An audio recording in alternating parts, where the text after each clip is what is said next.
Hello दोस्तों, wrestling prime time में आपका स्वागत है। तो दोस्तों, सर्वाइवर सीरीज हो चुकी है ख़त्म और एक अचानक से एक मिस्ट्री मैन आया वॉर गेम्स वाले मैच में हुडी पहनकर, और उसका चेहरा भी नहीं दिखा, जो सीएम पंक को किक मारकर और स्टॉम्प देकर चला गया। तो इस बारे में बात करेंगे और सर्वाइवर सीरीज के बारे में बात करेंगे, जॉन सीना और डोमिनिक मिस्टीरियो के मैच के बारे में। तो दोस्तों, अगर आप चैनल पर नए आए हैं तो चैनल को सब्सक्राइब कर लीजिए और बेल आइकन को प्रेस कर लीजिए। तो चलिए दोस्तों, आज के रेसलिंग प्राइम टाइम को शुरू करते हैं। तो दोस्तों, सबसे पहले मैच होता है, कर लेते हैं जॉन सीना और डोमिनिक मिस्टीरियो के मैच के बारे में। तो दोस्तों, सबसे पहले एंट्री होती है डोमिनिक मिस्टीरियो की, और उसके बाद जॉन सीना काफ़ी इंतज़ार कराते हैं डोमिनिक को। थोड़ी देर तक जॉन सीना नहीं आते, फिर जॉन सीना आते हैं और एक अच्छी खासी एंट्रेंस हुई जॉन सीना की। जॉन सीना ने ढंग से एंट्रेंस करी, जॉन सीना रिंग में आते हैं और एक अच्छी अनाउंसमेंट होती है जॉन सीना की रिंग अनाउंसर द्वारा।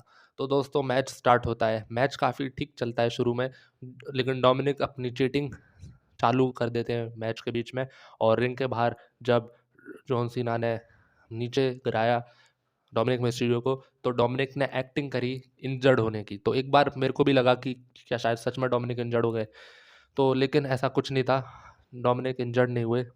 तब फिर जॉन सीना रिंग में चले गए, और फिर उसके बाद रकेल और परेज ने जॉन सीना को मारना शुरू करा, और काफ़ी अलग अजीब लगा ये सब देखकर। तो जॉन सीना को सेट कर दिया 619 के लिए रकेल और परेज ने। तो अचानक से फिर डोमिनिक उठ गया और रिंग में आकर डोमिनिक ने जॉन सीना को 619 दे दिया, लेकिन जॉन सीना हारे नहीं। और जब डोमिनिक ने पिन करने की कोशिश करी 619 देने के बाद, तो रेफरी ने पिन नहीं करा। रेफरी ने बोला कि तुमने एक्टिंग करी इंजर्ड होने की, और जो डोमिनिक के साथ ही जजमेंट डे की परेज और अकेल को बोला रेफरी ने तुमने भी चीटिंग में साथ दिया है, तो उनको बाहर कर दिया इस मैच से। मतलब जो एज अ मैनेजर आई हुई थी दोनों, उनको बाहर कर दिया रेफरी ने। तो उसके बाद जॉन सीना, फिर मैच चालू होता है, जॉन सीना ए लगाते हैं डोमिनिक को, डोमिनिक किक आउट कर देते हैं, और फिर एक गलती हो जाती है जॉन सीना से, की गलती से रेफरी को लग जाता है जॉन सीना से शोल्डर टैकल से। तो फिर उसके बाद कोई रेफरी होता नहीं है। होता है कि जजमेंट डे आ जाते हैं जॉन वो डोमिनिक की मदद करने के लिए, फिन बैलर और जेडी मैकडोना। तो ये दोनों आ जाते हैं, तो जॉन सीना इनको इनको काउंटर करते हैं और उनको कॉर्नर में ले जाते हैं, और डबल ए हमें यहाँ पर देखने को मिलता है। तो उसके बाद डोमिनिक को जॉन सीना पिन करने की कोशिश करते हैं, कोई रेफरी होता नहीं है, तो रेफरी बुलाते हैं जॉन सीना, लेकिन रेफरी की जगह वहाँ पर आ जाती है लिव मॉर्गन। तो दोस्तों लिव मॉर्गन का रिटर्न हो चुका, तो लिव मॉर्गन आती है, और शुरू में ऐसा लग रहा था कि डोमिनिक को ही लिव मॉर्गन अटैक करने वाली है, वो हुआ भी। एक थप्पड़ यहाँ पर लिव मॉर्गन ने डोमिनिक को मारा, और फिर उसके बाद जॉन सीना की तरफ कूद गई लिव मॉर्गन। तो यहाँ पर फिर लिव मॉर्गन ने एक अजीब सा एक्सप्रेशन दिया, तो फिर उतर कर जॉन सीना को लो ब्लो हिट करा लिव मॉर्गन ने किक से। और यहाँ पर हमें पता चलता है कि डोमिनिक मिस्टीरियो और लिव मॉर्गन मिले हुए थे, ये चाल थी उनकी जॉन सीना को हराने की। तो फिर उसके बाद जॉन सीना को 619 लगाते हैं डोमिनिक मिस्टीरियो, और पिन कर देते हैं, और जॉन सीना हार जाते हैं मैच। तो दोस्तों, मैं पहले से ही पता था जॉन सीना मैच हारने वाले हैं। मैंने आपको अपने चैनल पर पहले ही बता दिया था, जो अगर आप वीडियो देखते हो मेरी, कि जॉन सीना हारने वाले हैं। वो इसलिए क्योंकि जो ये मैच था चैंपियनशिप के लिए, आईसी टाइटल के लिए, और अगर जॉन सीना इस चैंपियनशिप को लेकर अपने फाइनल मैच में जाते सैटरडे नाइट्स मेन इवेंट में, तो क्या होता अगर ये वो मैच वो जीत भी जाते, तो फिर उन्हें बाद में वो टाइटल वेकेट ही करना पड़ता। और अगर हार जाते तो फाइनल मैच जॉन सीना हार जाएँगे, तो काफ़ी लोगों को अच्छा नहीं लगता। तो इसलिए दोस्तों, मेरे को लगता है कि डब्ल्यूडब्ल्यूई ने जो जॉन सीना को हराया है, वो ठीक तरीके से हराया है। मतलब सीधे-सीधे डोमिनिक मिस्टीरियो से नहीं हराया है। अगर सीधे-सीधे बिना किसी चीटिंग के डोमिनिक मिस्टीरियो हरा देता जॉन सीना को, तो दोस्तों आप ही समझिए कितना बुरा लगता देखने में। या अगर जॉन सीना आज का मैच जीत भी जाते, आगे चलकर उन्हें इस टाइटल को डिफेंड करना पड़ता अपने फाइनल मैच में। वहाँ पर जीत जाते तो वेकेट करना पड़ता टाइटल, तो उससे भी कोई ख़ास फ़ायदा नहीं था। और अगर वहाँ पर हार जाते, तो फाइनल मैच हार जाते जॉन सीना टाइटल को खाली करने के चक्कर में। तो इसलिए मेरे को ऐसा लगता है कि ये ठीक डिसीज़न था जॉन सीना को हराने का आज। और और जॉन सीना को हराने का तरीका अच्छा है, चीटिंग की वजह से जॉन सीना को हराया गया है, जिसमें मतलब ईमानदारी से जॉन सीना को नहीं हराया गया, इसलिए जॉन सीना यहाँ पर कमज़ोर साबित नहीं हुए डोमिनिक के आगे। तो दोस्तों, अब बात कर लेते हैं वॉर गेम्स के मैच के बारे में। तो दोस्तों, मैच शुरू होता है वॉर गेम्स का, जिसका काफ़ी इंतज़ार था लोगों को। सीएम पंक और ब्रॉन ब्रेकर ने ये मैच शुरू करा, और मैच आगे शुरू होता है, तो आग काफ़ी आते जाते हैं मैच में। ड्रू मैकिंटायर आते हैं, ऊसोस आते हैं, और वो जे ऊसो की एंट्री होती है, तो वो केज पर चढ़कर ईट कर रहे होते हैं जो उनका है। तो ये काफ़ी अजीब लगा मैच के बीच में ऐसा देखने में, लेकिन तभी ब्रॉक लेसनर की एंट्री हो जाती है, और ब्रॉक लेसनर रिंग में आते ही सबको बेली टू बेली सुप्लेक्स, सुप्लेक्सिटी, F5 ये सब दे रहे होते हैं। मतलब एक तरीके से आप कह सकते हैं जब बीस्ट केज में आ जाता है तो वो किसी को भी नहीं छोड़ता, वही हमें यहाँ पर देखने को मिला। सामने वाली टीम थी जो विज़न के, उसमें सबको F5 और सुप्लेक्सिटी, वैल्यू टू वैल्यू सुप्लेक्स, ये सब हमें देखने को मिला। तो इसके बाद फिर रोमन रेंस की एंट्री होती है।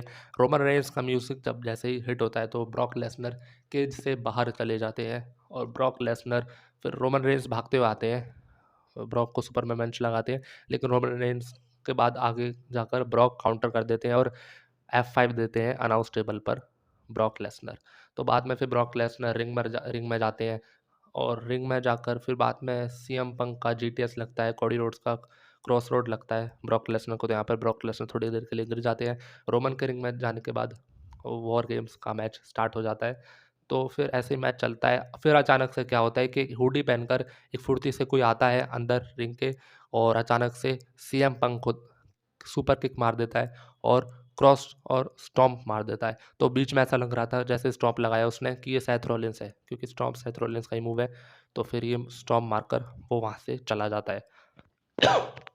फिर ब्रॉन ब्रेकर इसी मौके में आकर स्पेयर दे देते हैं सीएम पंक को और सीएम पंक ये मैच हार जाते हैं और सीएम पंक के साथ हार जाती है पूरी रोमन रेंस की टीम। तो यहाँ पर दोस्तों रोमन रेंस अपनी टीम के साथ हार गए हैं और ब्रॉक लेसनर की टीम यानी द विजन जीत गए हैं। तो दोस्तों बाद में ये लोग चले जाते हैं और ब्रॉक लेसनर भी साथ में खड़े होते हैं। तो इस बार एक अच्छी चीज़ हमें ये देख। तो उसके बाद दोस्तों रोमन रेंस उठते हैं। रोमन रेंस बाद में ऐसा लग रहा था सीएम पंक को बोलेंगे कि तेरी वजह से मार गए, लेकिन रोमन ने ऐसा नहीं बोला। रोमन ने अपना हाथ देकर सीएम पंक को उठाया और साथ में कोडी रोड्स भी पड़ा हुए थे। तो कोडी रोड्स भी पड़े हुए थे तो रोमन ने कोडी को नहीं उठाया, कोडी रोड्स खुद ही उठ गए और एक तरीके से हमें एक तनाव देखने को मिला दोनों के बीच में। तो एक तरीके से आप कह सकते हैं कि एक रेसलमेनिया 42 का हमें प्रोमो देखने को मिल गया। तो मुझे ऐसा लगता है रेसलमेनिया 42 में सिंगल मैच होगा कॉडी और रोमन के बीच में। तो यहाँ पर हमें ये सब देखने को मिला, कॉडी और रोमन के बीच में तनाव। तो दोस्तों यहाँ पर फिर शो एंड हो जाता है। रोमन की टीम खुश नहीं है बिल्कुल भी इस डिसीजन से। तो दोस्तों अब बात कर लेते हैं मिस्ट्री मैन कौन था, ये कौन था हुडी मैन, हुडी पहनकर, ये हुडी पहनकर कौन आया था। तो दोस्तों यहाँ पर सबके अलग अलग ओपिनियन है।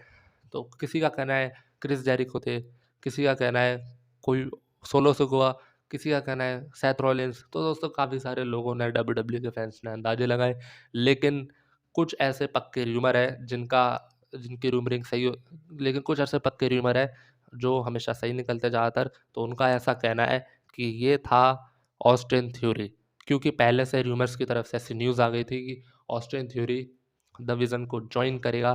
तो वैसे ही आज हमें देखने को मिला, जो ये हुडी पहन कर आया था ये ऑस्टिन थ्योरी था। क्योंकि ऐसा मानना है लोगों का, कुछ लोगों का, कि अगर क्रिस जेरिको होता, कोई और हैवी सा रेसलर होता, तो इतनी फुर्ती से केज पर चढ़कर नहीं आता और केज पर चढ़कर वापस नहीं जाता। तो एक फुर्ती यहाँ पर दिखाई, वो ऑस्टिन थ्योरी ही हो सकता है। तो दोस्तों यहाँ पर मेरे को भी ऐसा लगता है ऑस्टिन थ्योरी वो है। और अगर सेथ रॉलिंस लेने तो सेथ रॉलिंस इंजर्ड है, और दूसरा सेथ रॉलिंस द विज़न को जिताने क्यों आएंगे, उसकी मदद करने क्यों आएंगे, जबकि द विज़न ने बिट्रे करा है सेथ रॉलिंस को। तो यहाँ पर ऐसी स्टोरी लाइन है। तो इसलिए मेरे को भी ऐसा लगता है ये ऑस्टिन थ्योरी ही है। आगे आने वाले टाइम में पूरा क्लियर हो जाएगा, बाकी 90% ऐसे ही चांसेस हैं ये ऑस्टिन थ्योरी के होने के।